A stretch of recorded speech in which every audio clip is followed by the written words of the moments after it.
According to McLuhan, print had fostered a visual culture by which he meant analytical, objective, rational, individualistic.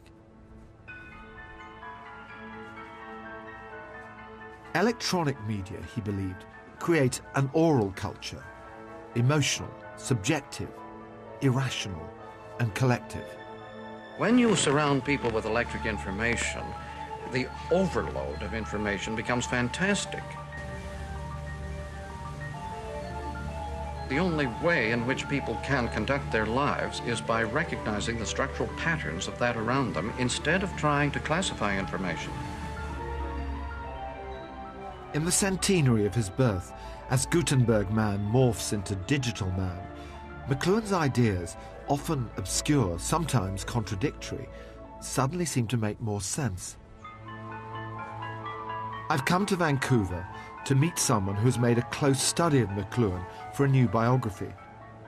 The biographer is writer and artist Douglas Copeland, author of Generation X and a dozen other novels that have successfully trawled the waters of the digital ocean.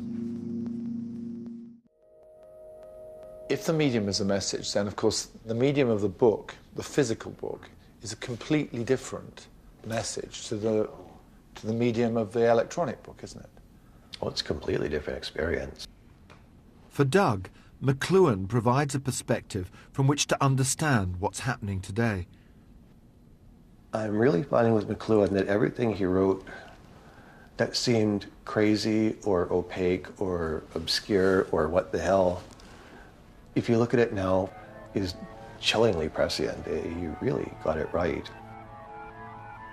There's this scientific law, it's called Hebb's law, which is that neurons that fire together wire together, and that any technology you encounter, whether it's a book or a screen or hopscotch, if you do it a lot, your neurons are going to fire in a certain way, and then your brain says, oh, let's build a strong connection there.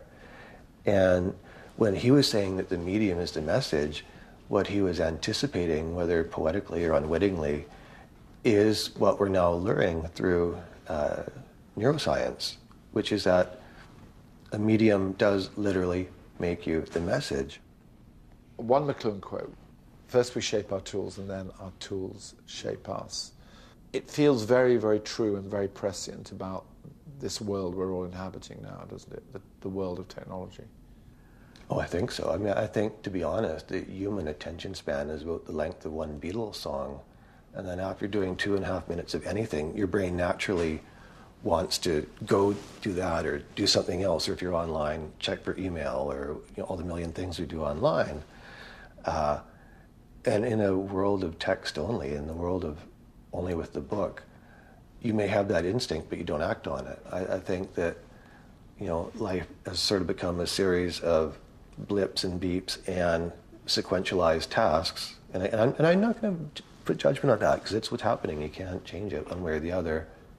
Because of this reliance on technology, this increasing reliance on these machines, I mean, is the next step just, stick the chip, in your wrist, and we'll take it out of the computer and you won't need to bother anymore sitting in front of the computer. You can have it with you all the time.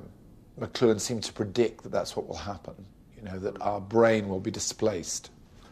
Well, technically, we've actually already done that. We've already inserted the chip, and basically all the memories that you have occur on the screen and somewhere else in the database inside the cloud.